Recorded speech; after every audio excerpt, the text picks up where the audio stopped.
بسم اللہ الرحمن الرحیم۔ السلام علیکم، میں شیخ جابر ہوں اور اس ویڈیو کے ذریعے ڈاکٹر فراز صدیقی صاحب اور اویس اقبال صاحب اور دیگر ملحدین سے مخاطب ہوں۔ ڈاکٹر صاحب، آپ کی حالیہ ویڈیو دیکھی، دلچسپ بھی تھی اور مختلف بھی اور کسی حد تک ایماندار بھی، لیکن اس ویڈیو کو دیکھتے ہوئے میرے ذہن میں بار بار ایک احساس پیدا ہو رہا تھا۔ آپ نے بہت سے سوال اٹھائے، لیکن میرا خیال ہے کہ کم از کم 2 سوال ایسے ہیں جنہیں آپ نے چھیڑا ہی نہیں، اور میرا خیال ہے کہ اگر ان 2 سوالوں کا جواب نہ دیا جائے تو الحاد کا مقدمہ شاید بنتا ہی نہیں۔ ہم ان 2 سوالوں کی جانب بڑھنے سے قبل مختصراً یہ دیکھیں گے کہ آپ نے دراصل اس ویڈیو میں کیا کہا ہے۔ میری ناقص رائے اور سمجھ کے مطابق ہم آپ کی ویڈیو کا خلاصہ یوں بیان کر سکتے ہیں، لیکن آگے بڑھنے سے قبل مختصراً یہ اعتراف اور یہ تحسین تو بنتی ہے کہ جہاں ایک زمانہ آپ کے علم اور طرز تکلم کا دیوانہ ہے، وہیں یہ حقیر پر تقصیر بھی آپ کی دلیل گرہ گیر کا اسیر ہے۔ اللہ کرے زور علم اور علم نافع اور زیادہ۔ اب دیکھتے ہیں کہ آپ نے اپنی حالیہ ویڈیو بعنوان atheism collapses the argument no one expected میں کیا کہا ہے اور ہماری رائے کیا ہے۔ اگرچہ آپ نے کریٹیکل تھنکنگ بڑھانے کے لیے اپنے موقف سے ہٹ کر دلائل استوار کیے ہیں اور آپ کی یہ ویڈیو مذہب مخالف بھی نہیں ہے، لیکن یہ ایک منطقی کھیل یا ذہنی مشق سے بڑھ کر کچھ محسوس نہیں ہوتی۔ کیوں؟ اس لیے کہ اگر یہ دلائل اتنے ہی مضبوط ہیں تو آپ خود ملحد کیوں ہیں؟ یعنی یہ تو بات برائے بات نظر آتی ہے۔ ڈاکٹر فراز صدیقی صاحب، آپ کی پوری ویڈیو کا بنیادی مسئلہ یہی ہے۔ آپ دلائل دیتے ہیں مگر نتیجہ قبول نہیں کرتے۔ فلسفے میں اسے ایک کلاسک مسئلہ کہا جاتا ہے، ایپسٹیمیٹک انکنسسٹنسی، یعنی اگر دلائل صحیح ہیں تو نتیجہ بھی ماننا پڑتا ہے، ورنہ دلیل صرف کھیل بن جاتی ہے۔ آپ کا طریقہ استدلال یہ رہا کہ آپ نے دلائل کے بجائے مثالیں دی ہیں۔ Good job. مثالیں متاثر کرتی ہیں جبکہ دلیل قائل کرتی ہے۔ اور یہاں ایک جملہ عرض کرنا چاہوں گا، اگر ایک ملحد اسلام کے حق میں اتنے مضبوط دلائل دے سکتا ہے تو میرے خیال میں مسئلہ دلائل کا ہے ہی نہیں، انسان کے وجودی فیصلے کا ہے۔ مسئلہ انٹلیکچول نہیں بلکہ ایگزسٹنشل ہے۔ میرا خیال ہے کہ گفتگو دلیل، برہان اور حکمت کی سطح پر ہونی چاہیے۔ مثال کے طور پر آپ کہتے ہیں کہ قریش قرآن جیسا کلام نہ لا سکے۔ اچھی بات ہے، مگر کیا علمی سطح پر یہ کافی ہے؟ یہاں سوال یہ نہیں کہ قرآن جیسا کلام، ملحدین کا سوال یہ ہے کہ اس کا فیصلہ کون کرے گا؟ اس کا فیصلہ کون کرے گا کہ قرآن کریم کا چیلنج پورا ہوا یا نہیں؟ یہ کلام قرآن جیسا ہے یا نہیں کون بتائے گا؟ مزید برآں اصل دلیل لسانی معجزہ نہیں بلکہ یہ ہے کہ قرآن 3 سطحوں پر چیلنج دیتا ہے: لسانی ساخت، معنوی گہرائی اور تہذیبی انقلاب۔ لہٰذا یہاں اصل نقطہ یہ ہوا کہ قرآن صرف ادب نہیں ہے، وہ ایک ایسی مکمل اور انقلابی خدائی تعلیم ہے جس نے ایک تہذیب پیدا کی۔ دنیا کی تاریخ میں ہومر، شیکسپیئر، دانتے، کسی کی کتاب لے لیں، کسی نے بھی ایک مکمل تہذیب پیدا نہیں کی، بلکہ یوں کہنا زیادہ درست ہوگا کہ کسی انسان نے اور نہ ہی کسی کتاب نے انسانی زندگی کے ہر گوشے کو اس طرح انقلابی طور پر تبدیل کر دیا ہو، یعنی عقائد، عبادات، رسومات، معاشرت، معیشت، سیاست۔ قرآن نے تو سب کچھ یکسر بدل ڈالا تھا۔ آگے چلتے ہیں۔ آپ ہگس فیلڈ اور ورچوئل پارٹیکلز کا حوالہ دیتے ہوئے تخلیق کائنات کی بحث چھیڑتے ہیں، لیکن یہاں اصل سوال یہ نہیں کہ کائنات کیسے بنی، اصل سوال یہ ہے قوانین کہاں سے آئے۔ سائنس ہمیں بتاتی ہے big bang, quantum field, particle, لیکن سائنس یہ نہیں بتاتی کہ قوانین کیوں ہیں، کچھ کیوں ہے، کچھ بھی کیوں نہیں۔ یہ سوال سائنس کے دائرے سے باہر کا سوال ہے۔ اگر آپ کہتے ہیں کہ انسان آہستہ آہستہ توحید کی طرف آیا، تاریخی طور پر یہ بات مکمل درست نہیں۔ جدید بشریات کے مطابق ابتدائی مذاہب میں اکثر ہائی گاڈ کا تصور موجود تھا۔ افریقی قبائل اور آسٹریلوی ایبورجینلز میں ایک اعلیٰ خالق کا تصور پایا جاتا تھا۔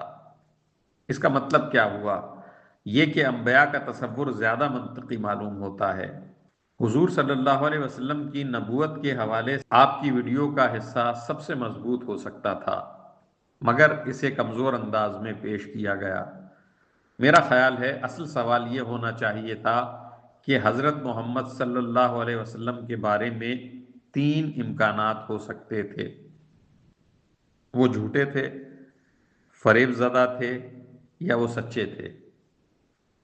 پہلے 2 امکانات تاریخ کے ساتھ نہیں چلتے، کیونکہ انہوں نے شدید مخالفت برداشت کی، دولت قبول نہیں کی،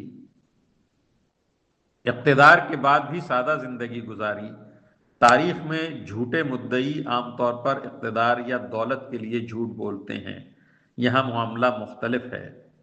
پھر سوال اٹھتا ہے خدا کہاں تھا؟ یہاں ویڈیو میں کوانٹم انٹینجلمنٹ کی مثال دی گئی، مگر یہ مثال زیادہ مضبوط نہیں۔ اصل اصول یہ ہے کہ خدا زمان و مکان سے ماورا ہے، اس لیے سوال خدا کہاں تھا دراصل ایک غلط سوال ہے، کیونکہ کہاں جگہ کے لیے استعمال ہوتا ہے اور جگہ کائنات کے ساتھ پیدا ہوئی۔ یہ تو تھا، یوں کہہ لیجئے کہ آپ کی فرمائش کے مطابق آپ کی ویڈیو پر ایک مختصر کریٹیکل تھنکنگ۔ لیکن اب آئیے اصل سوالوں کی طرف۔ کم از کم 2 سوال ایسے ہیں جن سے الحاد براہ راست ٹکراتا ہے۔ پہلا سوال، عقل کی بنیاد کیا ہے؟ دوسرا سوال، شعور کہاں سے آیا؟ اگر الحاد درست ہے تو ایک عجیب مسئلہ پیدا ہوتا ہے، ہم اپنی عقل پر بھروسہ کیوں کریں؟ کیونکہ اگر عقل صرف اندھی ارتقائی قوتوں کی پیداوار ہے تو پھر سچ تک پہنچنے کی ضمانت کہاں سے آئی؟ ہم اسے ایک مثال سے سمجھتے ہیں۔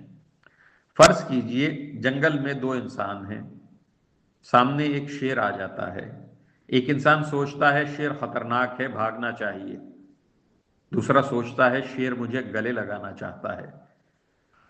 اب ارتقاء کے لیے اصل سوال یہ نہیں کہ کون سچ سوچ رہا ہے، اصل سوال یہ ہے کہ کون بچ جائے گا۔ جو بچ جائے گا اس کا نظریہ آگے چلے گا۔ اس کا مطلب یہ ہوا کہ ارتقاء سچ کو منتخب نہیں کرتا، ارتقاء صرف بقا کو منتخب کرتا ہے۔ یہاں سے ایک خطرناک نتیجہ نکلتا ہے۔ اگر ہمارا دماغ صرف بقا کے لیے بنا ہے تو ہمیں کیسے یقین ہو کہ ہماری عقل حقیقت کو درست سمجھتی ہے؟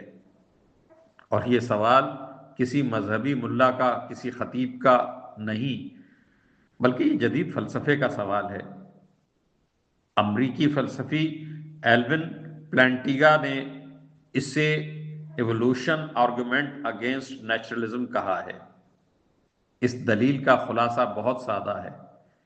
اگر الحاد درست ہے تو ہماری عقل صرف ارتقائی بقا کا آلہ ہے، اور اگر عقل صرف بقا کے لیے بنی ہے تو اس پر حقیقت جاننے کے لیے اعتماد کیسے کیا جا سکتا ہے؟ یہ بالکل ایسا ہے جیسے کوئی کہے یہ قطب نما شاید درست نہ ہو، مگر سفر اسی کے سہارے کرو۔ کیا یہ ایک فکری تضاد نہیں؟ اور اب دوسرا، اس سے بھی اہم سوال، شعور۔ ڈاکٹر فراز صاحب، اویس صاحب اور دیگر ملحدین، ہم سب اس وقت شعور رکھتے ہیں۔ ہم سوچتے ہیں، محسوس کرتے ہیں، خوشی، درد، امید، خوف تجربہ کرتے ہیں، مگر سوال یہ ہے کہ یہ شعور آیا کہاں سے؟ دماغ میں برقی سگنل دوڑ سکتے ہیں، مگر برقی سگنل درد محسوس نہیں کرتے۔ نیورون حرکت کر سکتے ہیں مگر نیورون محبت نہیں کر سکتے۔ سوال یہ ہے کہ مادے سے تجربہ کیسے پیدا ہو جاتا ہے؟ جب آپ سرخ رنگ دیکھتے ہیں تو دماغ میں نیورون متحرک ہوتے ہیں، مگر اصل سوال یہ ہے کہ نیورون کی حرکت سے سرخی کا تجربہ کیسے پیدا ہو جاتا ہے؟ برقی سگنل میں سرخی نہیں ہوتی، مگر ہم سرخی محسوس کرتے ہیں۔ یہی وہ جگہ ہے جہاں مادیت مشکل میں پڑ جاتی ہے، کیونکہ مادہ صرف حرکت اور تامل بناتا ہے، تجربہ نہیں۔ شاید یہی وجہ ہے کہ آج بہت سے غیر مذہبی فلسفی عجیب نظریات پیش کر رہے ہیں۔ کچھ کہتے ہیں شعور کائنات کی بنیادی خاصیت ہے، کچھ کہتے ہیں ہم کمپیوٹر سیمولیشن میں رہ رہے ہیں، کچھ کہتے ہیں شعور ایک پراسرار ابھار ہے، مگر مسئلہ حل نہیں ہوا۔ فلسفے میں ایک تصور ہے فلاسفیکل زومبی۔ فرض کریں ایک انسان بالکل ہماری طرح ہے، بولتا ہے، چلتا ہے، کام کرتا ہے، مگر اس کے اندر کوئی تجربہ نہیں، کوئی احساس نہیں۔ سوال یہ ہے کہ اگر انسان صرف مادہ ہے تو ہم سب ایسے زومبی کیوں نہیں ہیں؟ یہاں مذہب ایک سادہ مگر گہری بات کہتا ہے۔ حقیقت کی بنیاد اندھا مادہ نہیں بلکہ شعور ہے۔ اسی لیے انسان شعور رکھتا ہے، کیونکہ کائنات کے پیچھے بھی شعور موجود ہے۔ اور اب آخر میں ایک آخری سوال۔ ہم اکثر پوچھتے ہیں خدا کہاں ہے؟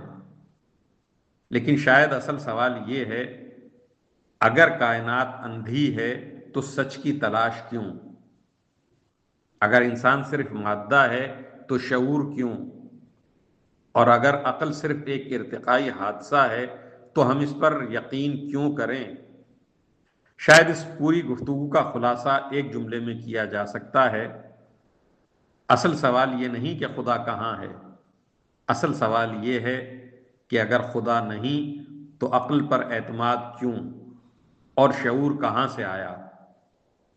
والسلام علیکم۔